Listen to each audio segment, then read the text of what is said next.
പ്രശ്നങ്ങൾ ഇതൊക്കെയാണ്.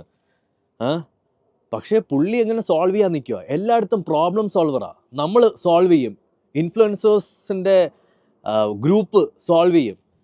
എന്തിനാണ്? എനിക്കും വേറൊരു ക്രിയേറ്ററിനും ഇടയ്ക്ക് പ്രശ്നം ഉണ്ടെങ്കിൽ നമ്മൾ സോൾവ് ചെയ്തോളാം, അല്ലെങ്കിൽ നമ്മൾ സോൾവ് ചെയ്യൂല. ഒരു ഓർഗനൈസേഷനും വരണ്ട, ഒരു കമ്മിറ്റിയും വരണ്ട, ആരും വരണ്ട. കാരണം ദിസ് ഈസ് ടു മച്ച്. ഞാൻ ഈ ഒരു ടോപ്പിക്കിനെ കുറിച്ച് കുറേ നാൾ സംസാരിക്കണമെന്ന് വിചാരിച്ചാണ്. വേണ്ട, എന്തിന് ഞാനൊരു കോൺട്രവേഴ്സി ഉണ്ടാക്കണം, ഇനി എല്ലാവരും കൂടി എന്നെ ഇട്ട് പഞ്ഞിക്കിടും. ഇവൻ റീച്ച് ആവാൻ വേണ്ടിയിട്ട് കോൺട്രവേഴ്സി ഉണ്ടാക്കുന്നതാണ്, റീച്ച് ആവാൻ വേണ്ടിയിട്ട് അവൻ ഓരോ കാര്യങ്ങൾ പറയുന്നതാണ്. ഇന്ന് നമ്മൾ സംസാരിക്കാൻ പോകുന്നത് ലീച്ച് ക്രിയേറ്റേഴ്സിനെ കുറിച്ചിട്ടാണ്. നിങ്ങൾക്ക് എന്താണ് ഞാൻ ഉദ്ദേശിക്കുന്നത് എന്നുള്ളത് മനസ്സിലായിട്ടുണ്ടാകും. ഈ ലീച്ച് എന്താണെന്നറിയാമല്ലോ? കൊളയട്ട. ലീച്ച് കൊളയട്ട തന്നെയാണോ എന്തോ. അതായത് നമ്മളെ ബ്ലഡ് സക്ക് ചെയ്ത് എടുക്കുന്ന കൊളയട്ട. അപ്പം ലീച്ച് ക്രിയേറ്റേഴ്സിന് ഞാൻ ഇട്ട പേരാട്ടോ. എനിക്ക് പെട്ടെന്ന് മനസ്സിലാലോചിച്ചപ്പം ലീച്ച് ക്രിയേറ്റേഴ്സ് എന്നവരെ വിളിക്കാനാണ് എനിക്ക് തോന്നിയത്. ആരെയാണ് പറയുന്നതെന്നൊക്കെ നിങ്ങൾക്ക് മനസ്സിലായിട്ടുണ്ടാവും. ആരെയും പേരൊന്നും എടുത്ത് പറയാൻ എനിക്ക് പേടിയൊന്നും ഉണ്ടായിട്ടില്ല, പക്ഷേ പറയണ്ടെന്ന് വെച്ചിട്ടാണ്. ചുമ്മാ എന്തോ അതിപ്പോൾ ഒരാൾ മാത്രമായിട്ട് എനിക്ക് പറയാനില്ല, കുറേ പേരുണ്ട്. അതിനകത്ത് മെയിൻ ഒരാളുണ്ട്, പിന്നെ കുറേ പേര്, ഇഷ്ടം പോലെ ക്രിയേറ്റേഴ്സ് ഉണ്ട്. ഇവരൊക്കെ മറ്റുള്ളവരുടെ ഹാർഡ് വർക്ക് ചെയ്ത് അവർ നെഗറ്റീവ് ഇട്ടില്ലേ, അവർ സ്കാം ചെയ്യുന്നു, അവർ ഇമോഷണലി അഭിനയിക്കുന്നോ, ആക്ട് ചെയ്യുന്നോ, ഫേക്ക് ചെയ്യുന്നോ, വാട്ട് എവർ ഇറ്റ് ഈസ്, അതൊക്കെ വേറെ കേസ്. പക്ഷേ അവർ കഷ്ടപ്പെട്ടുണ്ടാക്കി എഡിറ്റ് ചെയ്തിടുന്ന വീഡിയോ അല്ലേ, അവരൊരു 2-3 ദിവസം എടുത്ത് അതിനെ എടുക്കുന്നുണ്ട്. ഒരു ദിവസമെങ്കിലും അതിൻ്റെ പുറകെ കിടന്ന് സ്പെൻഡ് ചെയ്യുന്നുണ്ട്. അവർ കണ്ടൻറ്റ് റിസർച്ച് ചെയ്യുന്നുണ്ട്, ആ കോൺസെപ്റ്റ് വെച്ച് കണ്ടൻറ്റ് ഉണ്ടാക്കുന്നുണ്ട്, അത് എഡിറ്റ് ചെയ്യുന്നുണ്ട്, അതിനകത്ത് മ്യൂസിക് ആഡ് ചെയ്യുന്നുണ്ട്, റെൻഡർ ചെയ്യുന്നുണ്ട്, അപ്ലോഡ് ചെയ്യുന്നുണ്ട്. ഇതൊന്നും ഇല്ലാതെ ഇവരൊക്കെ ചെയ്യുന്ന ഈ ലീച്ച് ക്രിയേറ്റേഴ്സ് ചെയ്യുന്ന എന്താണെന്ന് വെച്ചാൽ അവരുടെ ആ വീഡിയോ, ആ കഷ്ടപ്പെട്ടുണ്ടാക്കിയ വീഡിയോനെ എടുത്തിട്ടിട്ട് കാണും. അതായത് വാട്ട്സ് എ പോയിന്റ്? നിങ്ങളെയും കൂടി വെച്ചിട്ട് ഞാൻ കാണും. ഒറ്റയ്ക്കിരുന്ന് കണ്ടാൽ പോരെ ഇയാൾക്ക്, അല്ലെ ഇവർക്കൊക്കെ ഒറ്റയ്ക്കിരുന്ന് കണ്ടാൽ പോരെ? ഞാൻ അഭിപ്രായം പറഞ്ഞിട്ടുണ്ട്, വല്ലപ്പോഴൊക്കെ ആവാം. ഇത് തന്നെ ഇങ്ങനെ കണ്ടിന്യൂസ്ലി ചെയ്തുകൊണ്ടിരുന്നു കഴിഞ്ഞാൽ ഇത് ആക്ച്വലി ഭയങ്കര വൃത്തികെട്ടൊരു പരിപാടിയാണ്.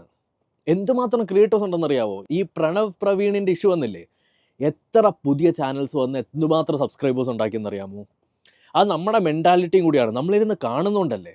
റീസൺ നമ്പർ 2, ഈ ലീച്ച് ക്രിയേറ്റേഴ്സിൽ ഒരു ടോപ്പ്, ദ ബിഗ്ഗസ്റ്റ് മാൻ ഉണ്ട്. പുള്ളിക്കാരൻ എല്ലായിടത്തും ഒരു പ്രോബ്ലം സോൾവറാണ്. അപ്പോൾ നിങ്ങൾക്ക് അറിയുമെന്ന് അറിയില്ല, കുറച്ച് നാൾ മുന്നേ നെക്സ്റ്റ് ജെൻ സിസ്റ്റം എന്ന് പറഞ്ഞിട്ട് ട്രിവാൻഡ്രത്തുള്ള ഒരു കമ്പ്യൂട്ടർ കടയും അവിടുത്തെ ആളും ഞാനും ഒക്കെ ഇൻവോൾവ് ചെയ്യുന്ന ഒരു കോൺട്രവേഴ്സി, ഒരു ഇഷ്യൂ ഉണ്ടായി. ആ സമയത്ത് പുള്ളി എനിക്ക് നമ്പർ തന്നു, ഞാൻ പുള്ളീനെ വിളിച്ചോ, എനിക്ക് ഒന്നും ഓർമ്മയില്ല. ഞാൻ പുള്ളിയുമായിട്ട് സംസാരിച്ചു. ജീവിതത്തിൽ ആദ്യമായിട്ട് ഞാൻ സംസാരിക്കുന്ന അന്നാണേ. സംസാരിച്ച സമയത്ത് പുള്ളി എൻ്റെ അടുത്ത് പറയാണ്, ഇൻഫ്ലുവൻസേഴ്സ് ഓഫ് കേരള എന്ന് പറഞ്ഞിട്ട് എന്തോ അസോസിയേഷനോ ഫാൻസ് ഗ്രൂപ്പോ എന്തോ അമ്പല കമ്മിറ്റിയോ അങ്ങനെ എന്തോ ഒരു സെറ്റപ്പ് ഉണ്ട്. ഞാൻ ഇങ്ങനത്തെ ഈ ഓർഗനൈസേഷനിലും ഈ ഗ്രൂപ്പിലും ഒന്നുമില്ലാത്ത മനുഷ്യനാണ്. ഞാൻ ഇൻഡിവിജ്വൽ ക്രിയേറ്ററാണ്. അതിലോട്ടൊക്കെ വരാം. ഈ അസോസിയേഷൻ ഉണ്ട്, ഞാൻ അതിൻ്റെ ചെയർമാനോ ആരോ ആണ്. ഞാൻ എന്ത് ചെയ്യുമെന്ന് അല്ലേ, അതിൻ്റെ കോമഡി എന്താണെന്ന് വെച്ച് കഴിഞ്ഞാൽ, ഓക്കെ ഇങ്ങനെയായിരുന്നു സംഭവം. നമുക്ക് ഈ ഓർഗനൈസേഷൻ എന്ന് പറയണ്ട, അമ്പല കമ്മിറ്റി എന്ന് പറയാം. ഈ ഒരു അമ്പല കമ്മിറ്റിയുടെ സാന്നിധ്യത്തിൽ എന്നെയും ഈ നെക്സ്റ്റ് ജെൻ സിസ്റ്റം എന്ന് പറഞ്ഞിട്ടുള്ള ആളെയൊക്കെ നിർത്തി നമ്മൾ സോൾവ് ചെയ്ത് തരാം. ഇയാളാരാ, കോടതിയോ? ഞാൻ പിന്നെ ആ കോൺവെർസേഷനും എടുത്തിട്ടില്ല, ഞാൻ ആ കോളും എടുത്തിട്ടില്ല, പിന്നെ അങ്ങോട്ട് വിളിച്ചിട്ടുമില്ല. ഓക്കെ, ഞാൻ എൻ്റെ അടുത്ത് ചോദിച്ചു പ്രശ്നങ്ങൾ എന്തൊക്കെയാണ്, ഞാൻ പറഞ്ഞു പ്രശ്നങ്ങൾ ഇതൊക്കെയാണ്. പക്ഷേ പുള്ളി എങ്ങനെ സോൾവ് ചെയ്യാൻ നിൽക്കുക? എല്ലായിടത്തും പ്രോബ്ലം സോൾവറാണ്. നമ്മൾ സോൾവ് ചെയ്യും, ഇൻഫ്ലുവൻസേഴ്സിൻ്റെ ഗ്രൂപ്പ് സോൾവ് ചെയ്യും. എന്തിനാണ്? എനിക്കും വേറൊരു ക്രിയേറ്ററിനും ഇടയ്ക്ക് പ്രശ്നം ഉണ്ടെങ്കിൽ നമ്മൾ സോൾവ് ചെയ്തോളാം, അല്ലെങ്കിൽ നമ്മൾ സോൾവ് ചെയ്യൂല. ഒരു ഓർഗനൈസേഷനും വരണ്ട, ഒരു കമ്മിറ്റിയും വരണ്ട, ആരും വരണ്ട. വീഡിയോ ഒന്ന് എനിക്ക് വീട്ടിൽ ഇരുന്ന് എടുത്തൂടെ? ഈ പാർക്കിൽ വന്നിട്ട് -15 ഡിഗ്രി സെൽഷ്യസിൽ മഞ്ഞത്ത് വന്നിരുന്ന് തണുത്ത് പറിച്ച് എൻ്റെ കൈയൊക്കെ കണ്ട. ഇങ്ങനെ എനിക്ക് വീഡിയോ എടുക്കേണ്ട കാര്യമില്ല. ഞാൻ വീട്ടിൻ്റെ അകത്തിരുന്ന് കഴിഞ്ഞാൽ അതൊരു എന്തോ ഇതല്ലേ, പുറത്തൊക്കെ പോയി ഒന്ന് നല്ല രീതിക്ക് എടുക്കാം എന്നുള്ളൊരു ആ ഒരു എഫേർട്ടാണ്. അതുപോലെ ഇവർക്ക് ആർക്കുമില്ല. ഇവർക്ക് എപ്പോഴും ഒരു ആംഗിൾ കാണും. ആ ക്യാമറ അവിടെ നിന്ന് അനങ്ങൂല. സത്യം പറഞ്ഞാൽ ചിലയിടത്ത് ക്യാമറ അനങ്ങും, ചിലയിടത്ത് ക്യാമറയൊന്നും അനങ്ങൂല.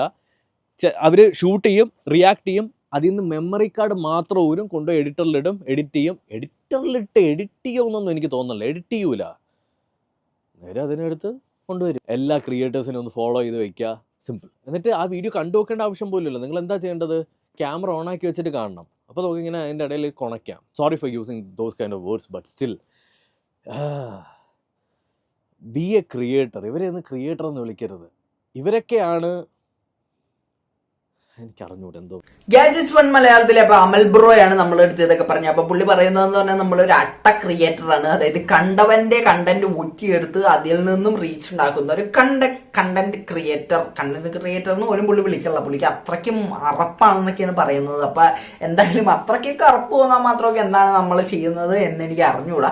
ഇപ്പൊ ഇവിടെ പല പല ചാനലുകളും ഉണ്ട്. അതായത് ഇപ്പോൾ ഒരു ബന്ധമില്ലാത്ത കാര്യങ്ങളൊക്കെ ഇടുന്ന പല പല ചാനലുകളും ഉണ്ട്. അവരെ പറ്റിയിട്ടൊന്നല്ല ഞാൻ ഇവിടെ പറയുന്നത്. മാന്യമായിട്ട് നമ്മുടെ ഒപ്പീനിയൻ പറയുന്ന ചാനലുകളെ പറ്റിയിട്ടാണ് ഞാൻ പറയുന്നത്. അപ്പൊ അങ്ങനെ പറയുന്നതിനകത്ത് ഇപ്പൊ ക്ലിക്ക് ബേറ്റ് തമ്മിൽ വെക്കും കാര്യം വെക്കും. ഞാനും വെക്കുന്നുണ്ട്. ഞാനും വെക്കുന്ന ആളാണ് ക്ലിക്ക് ബേറ്റ്.